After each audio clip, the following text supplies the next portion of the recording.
వందనాలు చెల్లిస్తున్నాం ప్రభువా. ప్రేమ గల తండ్రి నాయన, అయ్యా మరి వచ్చిన బిడ్డలు తండ్రి దీవించి ఆస్వాదించమని ప్రార్థిస్తున్నాం.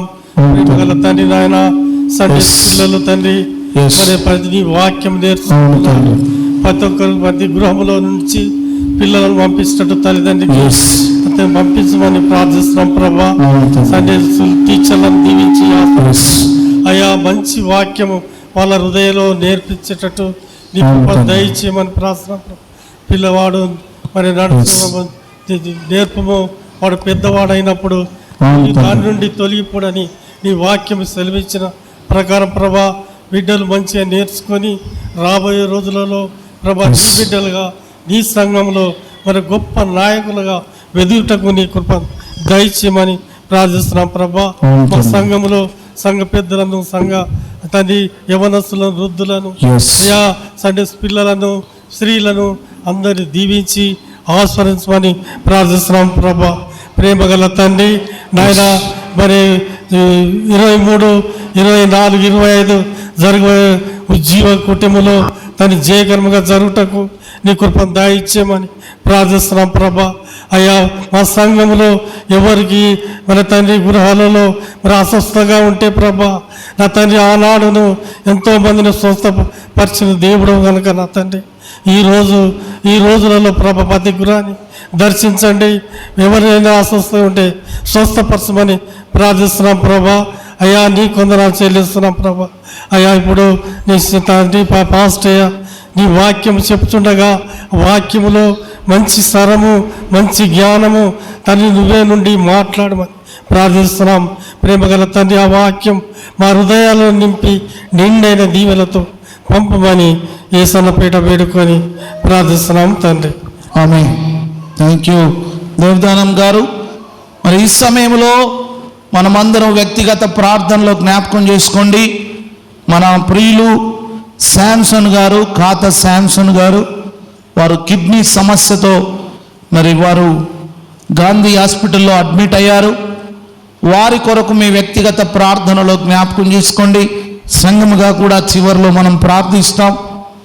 అదేవిధంగా మనకు 3 రోజులు హాలిడేస్ వచ్చాయి. 3 days, మండే, ట్యూస్డే, వెనస్డే. ఈ 3 రోజులు కూడా ఉపవాస ప్రార్థనలు ఉంటాయి. దేవుని మందిరములో మరి అందరూ కూడా పాల్గొనాలని కోరుతా ఉన్నాను. సో ఇది మర్చిపోవద్దు. మంచిది. వాక్యంలోకి వెళ్దాం. మరి నేటి దిన వాక్య లేఖన భాగం పేతురు రాసిన మొదటి పత్రిక, పేతురు రాసిన మొదటి పత్రిక, మొదటి అధ్యాయము, పేతురు రాసిన మొదటి పత్రిక, మొదటి అధ్యాయము 13వ వచనము నుండి 24వ వచనం వరకు నేటి దిన లేఖన భాగాన్ని చూద్దాం. ఈ లేఖన భాగమును మరి చదవడానికి మరి బాలయస్ కాలనీ నుండి చదవగలిగిన బిడ్డలు ఉన్నారు. కొంతమంది ఈ లేఖన భాగాన్ని చదవాలని కోరుతా ఉన్నాను. ఈ చేయి చూపితే మీకు మైక్ ఇస్తాం. చదవనా బిడ్డ? స్వార్థ చదువుతావా? ప్రయత్నం చెయ్యి. స్వార్థకి మైకి.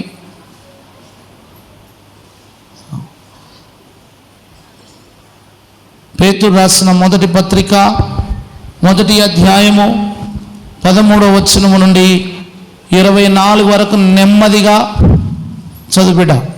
కాబట్టి మీ మనసును నడుము కట్టుకొని నిబ్బరమైన బుద్ధిగల వారై యేసుక్రీస్తు ప్రత్యక్షమైనప్పుడు మీకు తేబడు కృప విషయమై సంపూర్ణ నిరీక్షణ కలిగి ఉండుడి.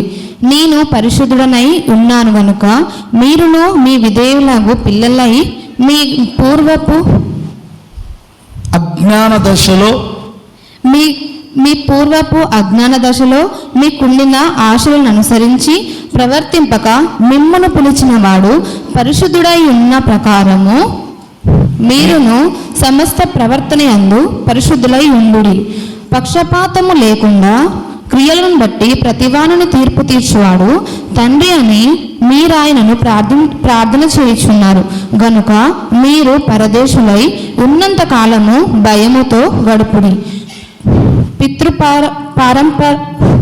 పితృపారంపర్యమైన మీ వ్యర్థ ప్రవర్తనను విడిచిపెట్టునట్లుగా వెండి బంగారము వంటి క్షయ వస్తువుల చేత మీరు విమోచింపబడలేనందు గాని అమూల్యమైన రక్తము చేత అనగా నిర్దోషమును నిష్కలంకమును గొర్రెపిల్లల వంటి క్రీస్తు రక్తము చేత విమోచింపబడుతురని మీరెరుగుదురు కదా.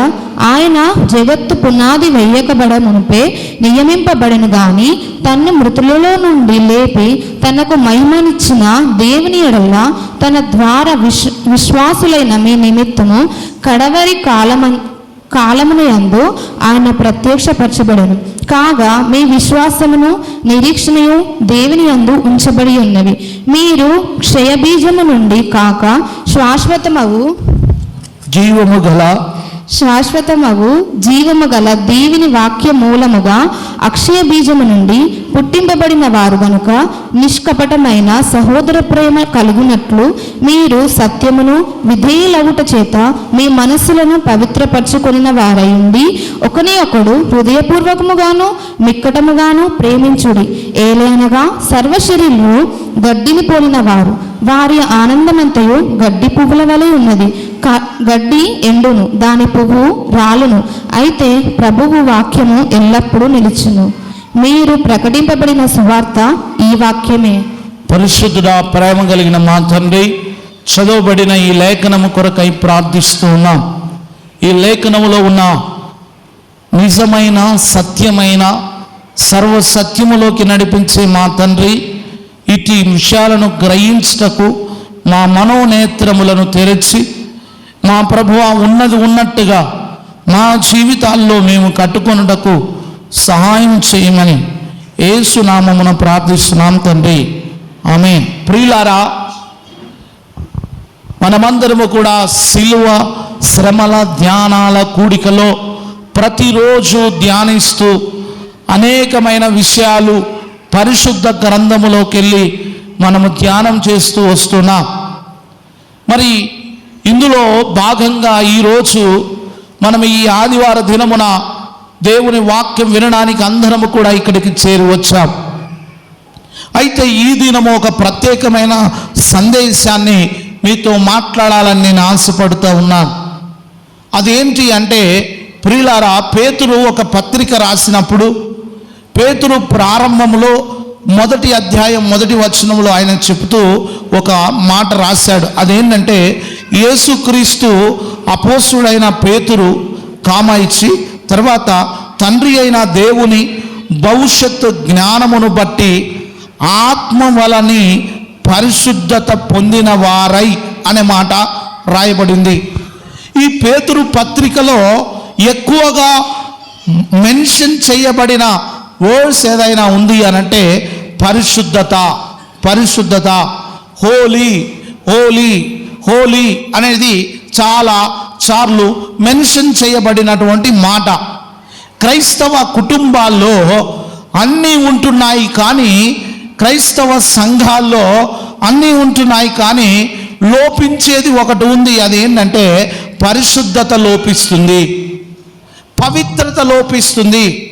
పవిత్రంగా ఉండాల్సినటువంటి ఆధ్యాత్మిక జీవితాలు లోపిస్తూ ఉన్నాయి. అందుకే పేతురు అక్కడ రాస్తూ కొన్ని ప్రాంతాలను మెన్షన్ చేస్తూ ఉన్నాడు. చూడండి, ఆత్మ వలన పరిశుద్ధత పొందిన వారై విధేయులగుటకును యేసుక్రీస్తు రక్తము వలన ప్రోక్షించుటకును ఏర్పరచబడిన వారికి, అనగా పొంతు, గలతీయ, కప్పదోకియా, ఆసియా, బితునియా అను దేశముల యందు చెదిరిన వారిలో చేరిన యాత్రికులకు శుభమని చెప్పి వ్రాయినది అని చెప్పి మీకు కృపయు సమాధానము విస్తరించునుగాక అంటా ఉంటాను. ప్రియులారా, మీ అందరికీ ఈరోజు ఒక సత్యాన్ని మీతో మాట్లాడాలని నేను ఆశపడుతూ ఉన్నాను. అదేంటి అంటే, దేవుడు ఏ విషయాన్ని చెప్పినా తను మొదటిగా చెప్పిన మాట ఏంటంటే, నేను పరిశుద్ధులను గనక మీరును పరిశుద్ధులై ఉండుడి అనే మాట రాశాడు. 13-14 వచనాల్లో చూస్తే నేను పరిశుద్ధుడను గనక మీరును పరిశుద్ధులై ఉండుడి. నేను పరిశుద్ధంగా ఉన్న ప్రకారము మీరును పరిశుద్ధులై ఉండుడి. ఈ వర్తమానాన్ని నేను చెప్పడానికి గల ఉద్దేశం ఏంటంటే, నేను ప్రార్థన చేస్తున్నప్పుడు, నేను ఆలోచన చేస్తున్నప్పుడు, యేసు ప్రభు పరిశుద్ధుడు కదా, పరిశుద్ధుడైన దేవుడు ఆ శిలువలో 7 మాటలు పలికాడని మనమందరం క్రైస్తవ సమాజం అంతా కూడా గుడ్ ఫ్రైడే రోజు 7 మాటలు ప్రతి ఒక్కరం కూడా ప్రతి సంవత్సరము ఏదో విధంగా ఆయన పలికిన ఆ పరిశుద్ధమైన మాటలు మనం విని ఇక్కడ నుండి వెళుతూ ఉన్నాం. అయితే ఈరోజు ఈ సందేశం యొక్క ఉద్దేశం ఏంటంటే, ఎవరైతే 7 మాటలు వింటున్నారో, ఎవరైతే 7 మాటలు బోధించాలని ఆశపడుతూ ఉన్నారో, ఎవరైతే క్రైస్తవ బిడ్డలుగా ఈరోజు యావత్ సంఘాల్లో మనం అనేకమైనటువంటి సంఘాల్లో గనక చూస్తే, ఈ మాటలు ప్రకటించడానికి క్రైస్తవుడికి కావలసిన అర్హత ఏంటి అనంటే, పరిశుద్ధత మనకు అవసరం. పరిశుద్ధత అవసరం. Holiness is the most important Christian life. క్రైస్తవుడికి పరిశుద్ధత లేకుండా దేవుణ్ణి చూడలేడు. పరిశుద్ధత లేకుండా ఆ సిలువలో పలికిన పరిశుద్ధుని మాటలు మన నోట రావడానికి ఎంత జాగ్రత్త పడాలి ఆలోచన చేద్దాం. ఈ పరిశుద్ధుడైన దేవుడు పలికిన మాటలు మన నోట రావాలంటే మనం ఎంత పరిశుద్ధంగా ఉండాలి.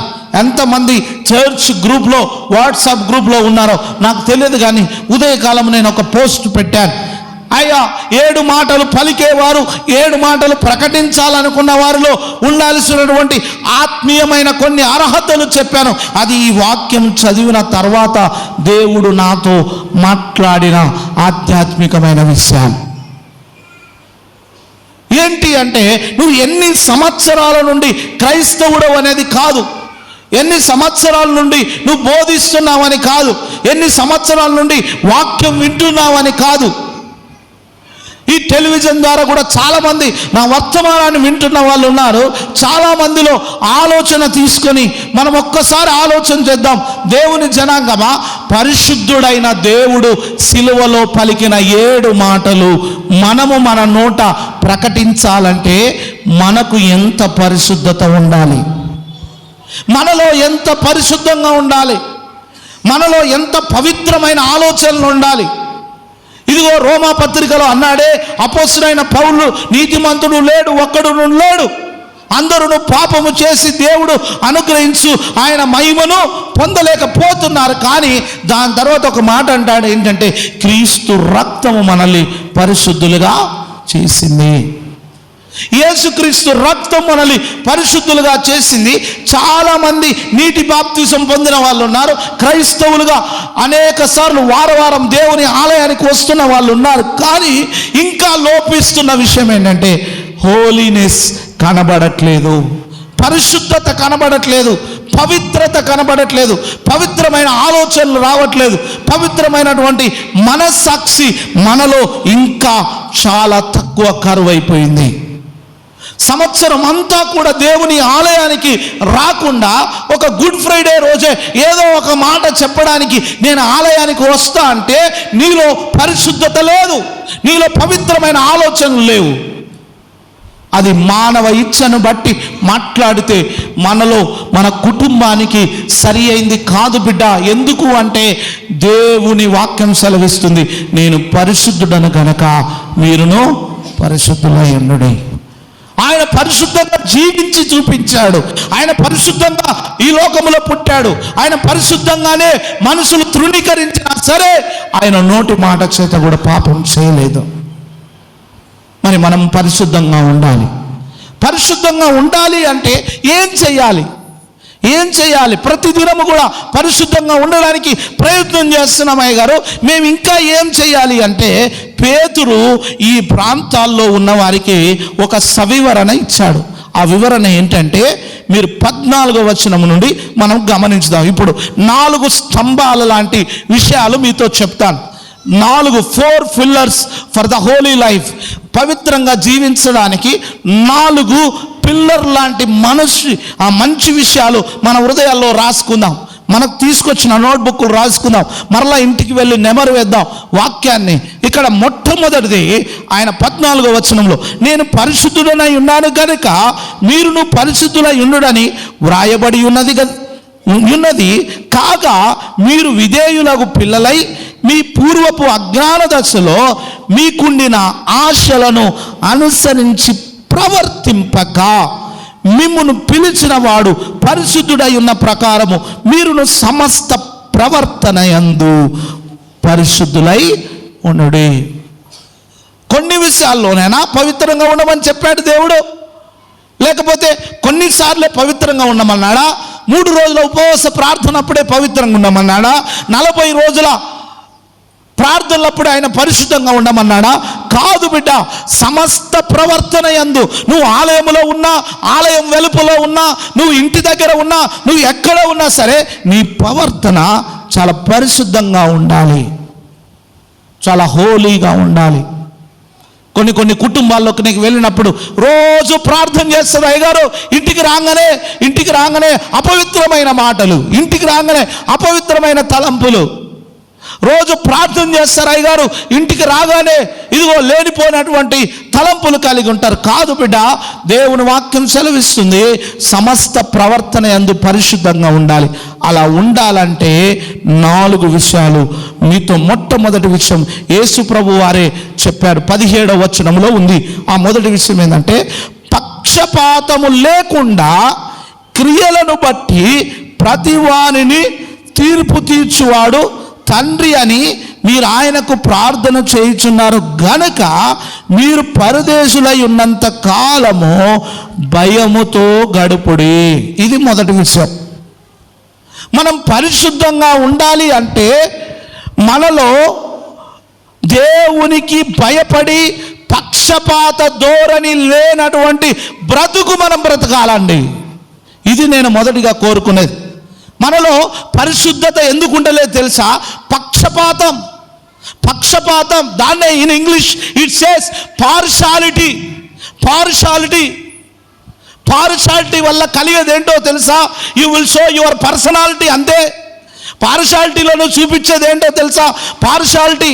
ఎక్కడ చూసినా పక్షపాతం. ఏంటి? ఈ పక్షపాతం ఉన్నంత కాలము నీలో పరిశుద్ధత రాదు. యేసుక్రీస్తు ఎక్కడ పక్షపాతం చూపించలేదండి. యేసుక్రీస్తు అందరికీ ప్రభువు, కొందరికి కాదు. యేసుక్రీస్తు సర్వ మానవాళి కొరకు రక్తము చిందించాడు. ఆయనలో పక్షపాతం లేదు. మరి పరిశుద్ధంగా బ్రతకడానికి మనకెందుకు పక్షపాతం మనలో ఉంటే పక్షవాతం మన బాడీలోకి వస్తుంది. గమనించండి, ఏ వ్యక్తి అయితే పక్షపాతం చూపిస్తాడో, ఏ వ్యక్తి అయితే పార్షాలిటీ చూపిస్తాడో, ఏ వ్యక్తి అయితే దేవునికి విరుద్ధంగా ఇది నాది లేకపోతే నేనే, నా వల్లే, నేను లేకపోతే కొన్ని పదాలు ఉంటాయి, మీరు రాసుకోండి. పక్షపాతంలో కొన్ని పదాలు వాడతారు. నేను, నా వల్లే, నేను లేకపోతే నేనే అనే పదాలు వాడుతూ ఉంటారు. ఇవి చాలా ప్రమాదకరమైనవి. క్రైస్తవ కుటుంబాల్లో చిచ్చు పెట్టేటువంటివి, సంఘాల్లో చిచ్చు పెట్టేటువంటివి, సంఘాల్లో పరిశుద్ధత లోపించేటివి. ఇవి మనలోకి రావద్దు. ఏం రావాలి తెలుసా? మనము, మన కుటుంబము, మనమందరము కలిసి అని రావాలి. చప్పట్లు కొడదాం. మనమందరము కలిసి, మన కుటుంబం. నేను అనే పదం వచ్చిందంటే అది పార్షాలిటీ, అది పక్షపాతం. పరిశుద్ధత కలిగి ఉండాలి అంటే, మనలో పరిశుద్ధంగా జీవించాలంటే ద ఫస్ట్ పిల్లర్ ఏంటయ్యా అంటే పక్షపాతం విడిచిపెట్టి ప్రభువుకు భయపడు, దేవునికి భయపడు. అందుకనే నేను అందులో కొన్ని క్వాలిటీస్ రాశాను. ఆ పోస్ట్ పెట్టేటప్పుడు ఏం క్వాలిటీస్ రాశాను తెలుసా? 7 మాటలు ప్రకటించే వారిలో ఇదిగో ఈ సంవత్సరములో బైబిల్ మొత్తము ఒక్కసారైనా జీవితంలో పూర్తిగా చదివిన క్రైస్తవుడు కావాలి. ఇది మన గురించి నేను మాట్లాడలేదు, యావత్ క్రైస్తవ ప్రపంచానికి నేను చెప్తున్న మాట ఏంటో తెలుసా? బైబిల్ ఒక్కసారి కూడా పూర్తి చేయకుండా పరిశుద్ధుడైన యేసుక్రీస్తు శిలువలో పలికిన మాట ఎట్లా ప్రకటిస్తావు నీ నోట? స్వపరీక్ష చేసుకో, నిన్ను నువ్వే మార్కులు వేసుకో, నిన్ను నువ్వే స్వపరీక్ష చేసుకో. ఎవరు నీకు స్వపరీక్ష చేయాల్సిన పని లేదు, నీవే చేసుకో. కానీ పక్షపాతముతో ఒకవేళ గనక నా స్వార్థము కొరకు, నా ఇష్టము కొరకు ఫలానా వ్యక్తి నేను ఈ 7 మాటలలో ఒక మాట చెప్పాలని నేను చెప్పాను అనుకో, ఆ శిక్ష నాకు వస్తుంది. కానీ వాక్యం అంటుంది నువ్వు పరిశుద్ధుడుగా బ్రతకాలి. ఎందుకో తెలుసా? నేను పరిశుద్ధుడను కనుక మీరు పరిశుద్ధులై ఉండాలి. అలా పరిశుద్ధంగా ఉండాలంటే మనలో పక్షపాతం విడిచిపెట్టాలి, ప్రభువుకు మనం భయపడాలి. This is the first, the most important. దానికి ఆధారము యేసుక్రీస్తు ప్రభు వారే చెప్పాడు. ఇదిగో నేను ఎవరికి పక్షపాతం చూపించట్లేదు. ఆయన పిలిచినప్పుడు కూడా చెప్పాడు, ప్రయాసపడి భారం మోయిచున్నా ఇదిగో తరిగప్పుల వారలారా అనలే. ఏమన్నాడు? ఇదిగో హైదరాబాద్ వారలారా అనలే. ఏమన్నాడు? ప్రయాసపడి భారం మోయిచున్న సమస్త, ఏమన్నాడు? సమస్త జనులారా. ఆయనలో పక్షపాతం లేనప్పుడు ఈరోజు క్రైస్తవునికి ఎందుకండి పక్షపాతం? బాప్టిస్టోళ్ళిలా, ఎబ్రోనోళ్ళిలా, పెంతెకోస్తోళ్ళిలా ఇవన్నీ పక్షపాతాలు ఎందుకు వస్తున్నాయి అంటే ఇంకా పరిశుద్ధత లోపిస్తుంది. మనలో పవిత్రత లేదు, పవిత్రమైన తలంపులు లేవు. మనకి ఇవ్వబడిన ప్రామాణిక గ్రంథం పరిశుద్ధ గ్రంథం, మనకి ఇవ్వబడిన 66 పుస్తకాలు, మనకి ఒకటే బాప్తిసం, ఒక్కడే తండ్రి, ఆయనే పరలోకపు తండ్రి. చప్పట్లు కొడదాం. మనం ఒకటే మనసు కలిగి ఉండాలి. అప్పుడే ద హోలీనెస్ ఈస్ వన్. పరిశుద్ధత కలిగి ఉండాలి. ఆ పరిశుద్ధత మనలో ఉండాలంటే నంబర్ 1 పక్షపాతం ఉండొద్దు, ప్రభువుకు భయపడాలి. ఎప్పుడైతే కుటుంబంలో పక్షపాతం ఉందనుకో, ఆ కుటుంబాలు విడిపోతాయి. ఏమండి, పక్షపాతము తల్లిదండ్రుల్లో ఉన్నది అనుకుంటారు చాలామంది. తల్లిదండ్రుల్ని పిల్లలు ఇలా క్యాలిక్యులేట్ చేస్తూ ఉంటారు. ఏమని క్యాలిక్యులేట్ చేస్తారంటే, మా అమ్మకు తమ్ముడు అంటేనే ఇష్టం, మా నాన్నకు తమ్ముడు అంటేనే ఇష్టం, అన్న అంటే ఇష్టం లేదు అని ఒక పక్షపాత ధోరణితో మాట్లాడుతూ ఉంటారు. నేను ఒక మాట చెప్తున్నా, కడుపున పుట్టిన ప్రతి పిల్లలు తల్లిదండ్రులకు సమానులే. చప్పట్లు కొడదాం. సమానులే, పక్షపాతం లేదు. ఎప్పుడైతే నువ్వు పక్షపాత ధోరణి ఆలోచన చేస్తావో సంగమా నీలో పవిత్రత లోపిస్తుంది, పరిశుద్ధత లోపిస్తుంది. ఈ పరిశుద్ధత లేకుండా పరిశుద్ధుడైన యేసు శిలువలో పలికిన మాట నీ నోట ఇక్కడ నిలబడి ప్రకటిస్తే దానికి ఒకరోజు నువ్వు లెక్క చెప్పాలి. మరి ఎవరు ప్రకటిస్తారు? పరిశుద్ధంగా ఉండడానికి నువ్వు ప్రయత్నం చేయి. ఈ రోజు నుండి, from today take a decision. ఈ రోజు నుండి తీర్మానం చేసుకో, ప్రభువా నీ రక్తంతో కడిగావు కదా, ఈ రోజు నుండి ఐ టేక్ మై డిసిషన్, నేను ఈ రోజు నుండి పవిత్రంగా ఉంటాను. పరిశుద్ధుడైన దేవునితో ఆట ఆడకూడదు. ఐ రిక్వెస్ట్ మీ అందరు కూడా చేతులు జోడించి చెప్తున్నా, బిడ్డ, కుటుంబాల్లో శాపం, కుటుంబాల్లో అల్లరులు, కుటుంబాల్లో నెమ్మది లేకపోవడానికి కారణం ఏంటంట? Don't joke with God. దేవునితో జోక్ చేయొద్దు, దేవునితో ఆ అల్లటప్ప ఆటలాడొద్దు. నిక్కచ్చితంగా బ్రతకడం నేర్చుకోవాలి, హోలీగా బ్రతకడం నేర్చుకోవాలి. ఇదిగో గుడ్ ఫ్రైడే రోజు ఒక్కరోజే మందిరానికి రాకూడదు. కొంతమంది ఉంటారు ఆ 7 మాటలలో ఒక మాట చెప్పడానికే వస్తారు, అప్పటి వరకు ఆలయానికి రారు. అందుకే అందులో 2వ అర్హత నేను రాశాను. ఏమని రాశాను తెలుసా? 52 వారాలు తప్పకుండా ఆలయానికి వచ్చిన వారై ఉండాలి. ఎంత కోపం వస్తుందో నన్ను చూస్తే మీకు కదా.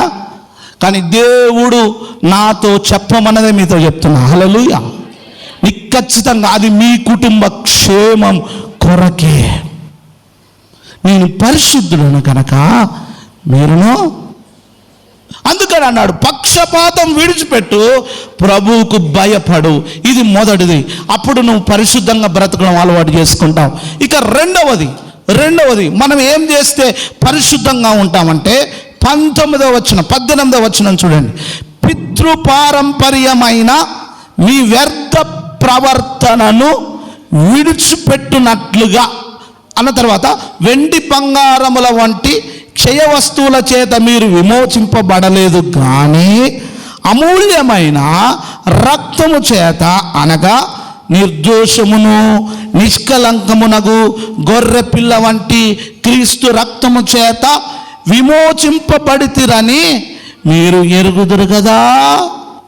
ఇదిగో ఆయన జగత్తు పునాది వేయబడక మునిపే నియమింపబడెను గాని తను మృతులలో నుండి లేపి తనకు మహిమనిచ్చిన దేవుని ఎడల తన ద్వారా విశ్వాసులైన మీ నిమిత్తము కడవరి కాలమందు ఆయన ప్రత్యక్షపరచబడిన కాగా మీ విశ్వాసమును నిరీక్షణయు దేవుని యందు ఉంచబడి ఉన్నవి. ఇందులో 2 విషయాలు మీతో చెప్తాను. మొదటిగా, పరిశుద్ధంగా ఉండాలంటే పక్షపాత ధోరణి మనకు ఉండొద్దు.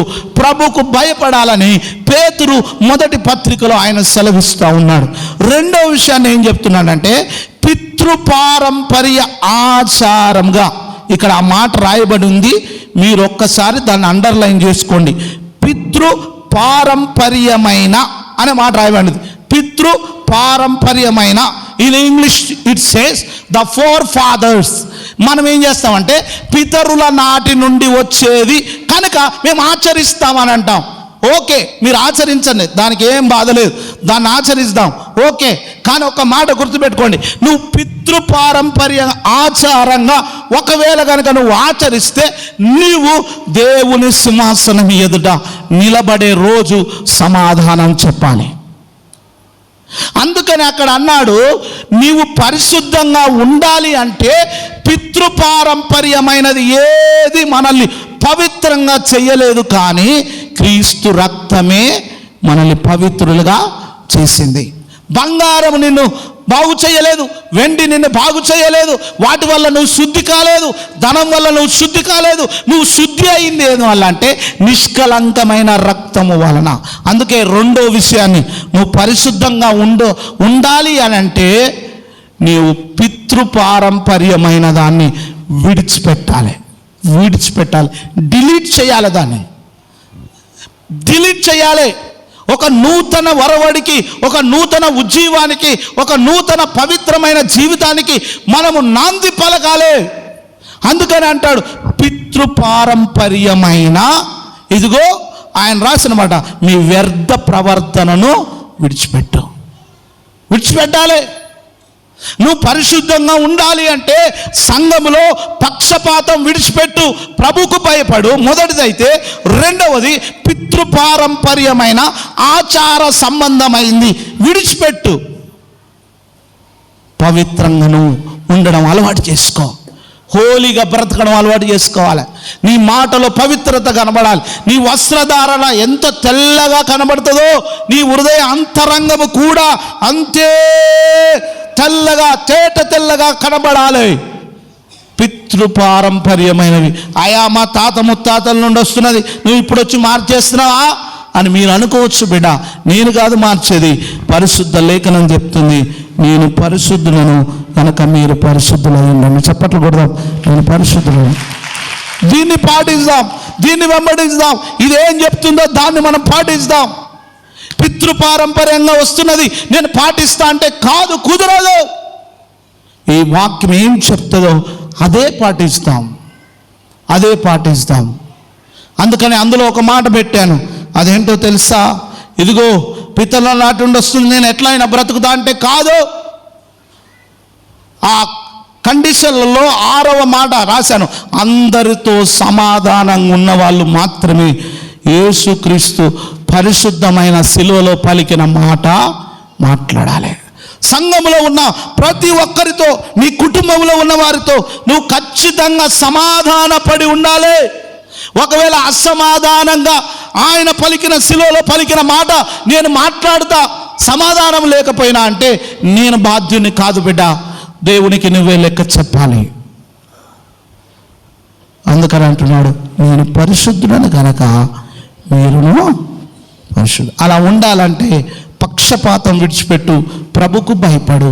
రెండవది, పితృపారంపర్యమైన వ్యర్థ ప్రవర్తనను విడిచిపెట్టు, ఇక దానిని పక్కకు పెట్టేసి.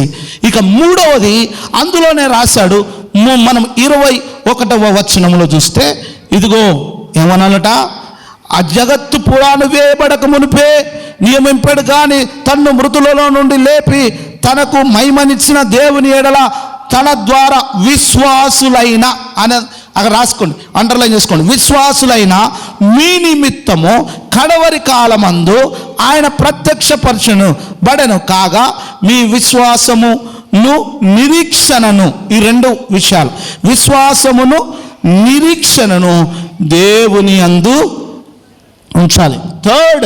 మూడో విషయం ఏంటంటే, మనం పవిత్రంగా ఉండాలంటే, మనం పరిశుద్ధంగా ఉండాలంటే మన విశ్వాసం ఎవరి మీద ఉండాలి?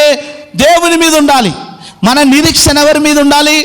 దేవుని మీద ఉండాలి. మళ్ళీ చెప్తున్నా, మన విశ్వాసము మన నిరీక్షణ దేవుని మీద ఉంటే మనకి ఎన్ని ఆటంకాలు వచ్చినా సరే మనం పవిత్రంగా బ్రతుకుతాం.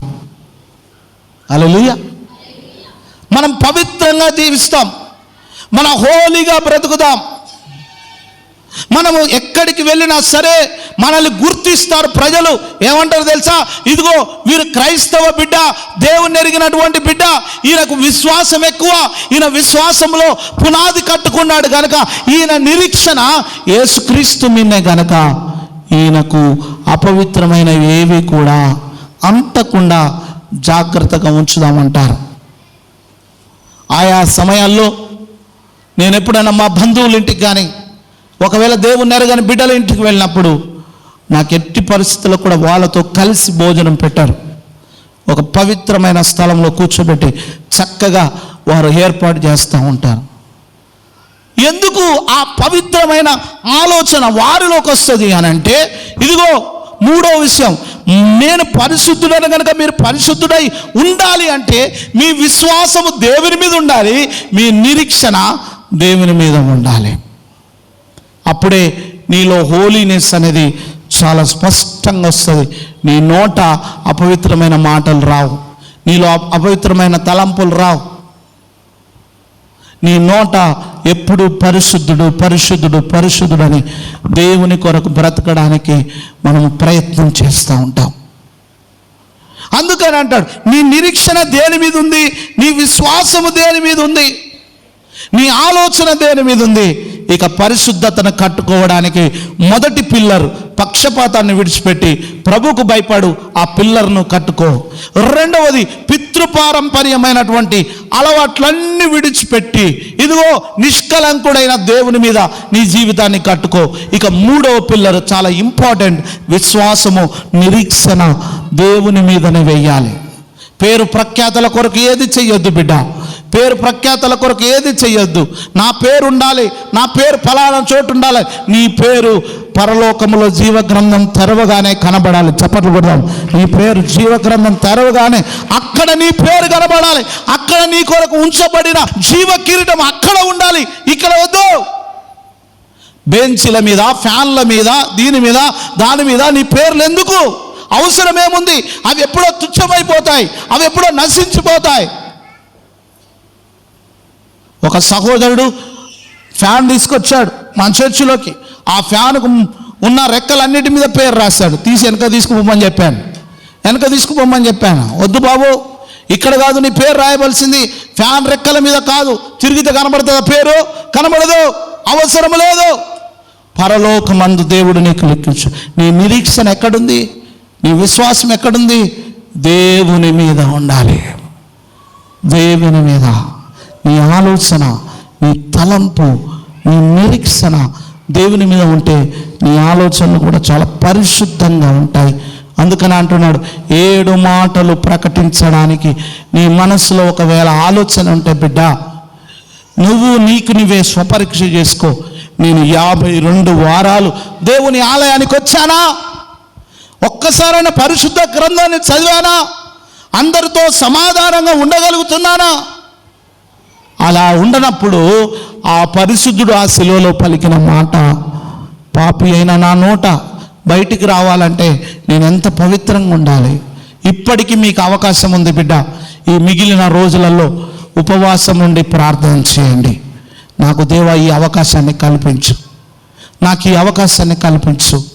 నీ ఆత్మ, నీ మనస్సాక్షి నిన్ను గద్దించి ఇది కరెక్టే నేను చెప్పొచ్చు అనుకుంటే ముందుకొచ్చి నిలబడి నేను చెప్తా దేవుని మాటలన్న వాళ్ళు ఎవరైనా ముందుకు స్వాగతిస్తాను బిడ్డ. అందుకే ఈరోజు ఈ వర్తమానం మనం స్వపరీక్ష చేసుకోవడానికే. ఇక 4వ విషయం, మనం పరిశుద్ధంగా ఉండాలంటే this is the fourth pillar, holiness. ఇదిగో 22వ వచనం చూద్దాం.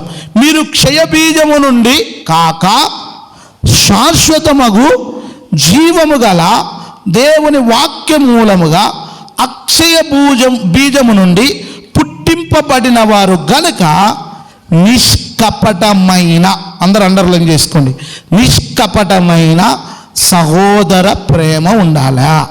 ఇది ద ఫోర్త్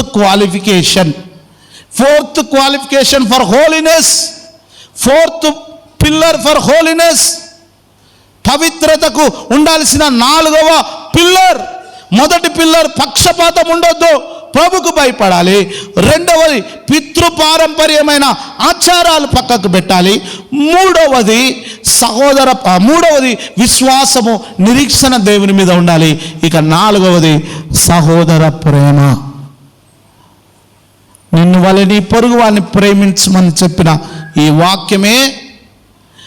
వాక్యం అలా చెప్పినప్పుడు నీ తోబుట్టువును ప్రేమించకుండా, నిన్ను కన్నవారిని ప్రేమించకుండా, నీ సహోదరుని ప్రేమించకుండా, నీ పొరుగు వారిని ప్రేమించకుండా, నిష్కపటముగా ఉండకుండా కపటముతో పరిశుద్ధుడైన యేసు పలికిన మాట నీ నోట ఎలా పలుకుతావు? స్వపరీక్ష చేసుకో క్రైస్తవ జనాంగమా, దేవుని సంగమా. నేను మిమ్మల్ని ప్రేమిస్తూ ఈ మాటలు చెప్తున్నాను. ఎందుకో తెలుసా? ఆ పరిశుద్ధుడైన దేవుని మాటలు పలకాలంటే నీలో నిష్కపటమైన ప్రేమ ఉండాలి, కపటము లేని ప్రేమ ఉండాలి. ఎప్పుడైతే అలా ఉంటుందో నువ్వు ఆ మాటలు ప్రకటించు, నీకు, నీ పిల్లలకు, నీ కుటుంబానికి దీవెనకరంగా ఉంటుంది. ఒకవేళ కనుక అలా ఏమీ లేకుండా అయినా పర్వాలేదు నేను ముందుకు వస్తానంటే బిడ్డ, వీటన్నిటిని విడిచిపెట్టడానికి ఈ దినము నుండి అయినా ప్రయత్నం చేయి. ఈ దినము నుండి మనం ఎవరం పర్ఫెక్ట్ కాదు, మనం ఎవరు పుట్టగానే పర్ఫెక్ట్ కాదు, మనలో ఎవరికి పరిశుద్ధత లేదు. అందరము కూడా తప్పిపోయిన వాళ్ళమే, అందరం కూడా దారి తప్పి తిరిగిన వాళ్ళమే. కానీ క్రీస్తు ప్రేమ ఇక్కడికి పట్టుకొచ్చింది, ఆలయంలో కూర్చోబెట్టింది. ఇవన్నీ మనం సరి చేసుకోవడానికి, గట్టిగా చప్పట్లు కొట్టి దేవుని మహిమపడదాం. ఇవన్నీ మనం సరి చేసుకోవడానికి నా ప్రియ సంగమా, ఆత్మీయ తండ్రిగా చెప్తున్నాను, మనలో పరిశుద్ధత లేకుండా ప్రభు పలికిన 7 మాటలు మనం ప్రకటించడానికి అర్హులము కాదు. మనం పరిశుద్ధంగా ఉండడానికి ప్రయత్నం చేద్దాం. యేసు రక్తం మనల్ని కడిగింది, పవిత్రపరిచింది. అయినా ఇంకలో మనలో పక్షపాత ధోరణి ఉంది, ఇంకా మనలో పితృపారంపర్యమైన ఆచారాలతో ఎమ్మడిపోతున్నాం, ఇంకా విశ్వాసం అనే నిరీక్షణ మనలో లేకుండా పోతుంది. ఈ రోజు నుండి కలిగి ఉన్నాం. ఇక 4వది అని చెప్తున్నాడు, సహోదర ప్రేమ. ఎందుకు ఇవన్నీ చెప్పాడు? ఈ హోలీనెస్ అనేది ఎంత ఇంపార్టెంటో పేతురు చెప్పి చివరికి మన జీవితం ఏంటో 24వ వచనంలో చెప్పాడు. చివరికి మన జీవితం ఏంటో చెప్పాడు. ఏమన్నాడు తెలుసా? సర్వ శరీరులు. మళ్ళీ చెప్తున్నా, నీవు నల్లవాడివైనా, నువ్వు తెల్లవాడివైనా, ఎత్తున్నవాడివైనా, పొట్టుకున్నవాడివైనా, బక్కవాడివైనా, లావుగున్నవాడివైనా, నువ్వు సర్వ శరీరుల గుంపులోనే ఉన్నావు. సర్వ శరీరులు ఎవరిని పోలినవారు? గడ్డిని పోలినవారు. వారి అందమంతయు గడ్డి పువ్వులే ఉన్నది. గడ్డి ఎండును, దాని పువ్వు రాలును, అయితే ప్రభు వాక్యం ఎల్లప్పుడూ నిలుచును. చప్పట్లు కొట్టి దేవుని మహిమ. ఈ వాక్యమే నిరంతరం నిలుస్తుంది బిడ్డ. అందుకని అంటాడు, నేను పరిశుద్ధుడను కనుక మీరును పరిశుద్ధులై ఉండుడే. కళ్ళు మూసుకుందాం, ప్రార్థన చేసుకుందాం. Let's ఎగ్జామైన్ our self. మనల్ని మనం స్వపరీక్ష చేసుకుందాం. ఒకవేళ ఈ సంవత్సరం నువ్వు అలా లేకపోతే ప్రయత్నం చేయి. నెక్స్ట్ ఇయర్ కన్నా ఈ సొంత నిర్ణయం కాకుండా స్వపరీక్ష చేసుకో నిన్ను నువ్వు. మై బ్రదర్స్, నా సిస్టర్స్, నా సహోదరులారా, మీ ఆత్మీయ తండ్రికి చెప్తున్నా, మన కుటుంబాల్లో శిక్ష తెచ్చుకోకుండా ఉండడానికే, మన జీవితాల్లో ఆ సింహాసనం ఎదుట నిలబడ్డప్పుడు స్వచ్ఛంగా పరిశుద్ధంగా కనబడడానికే పేతురు తన పత్రికలో ఈ విషయాన్ని తెలియపరిచాడు.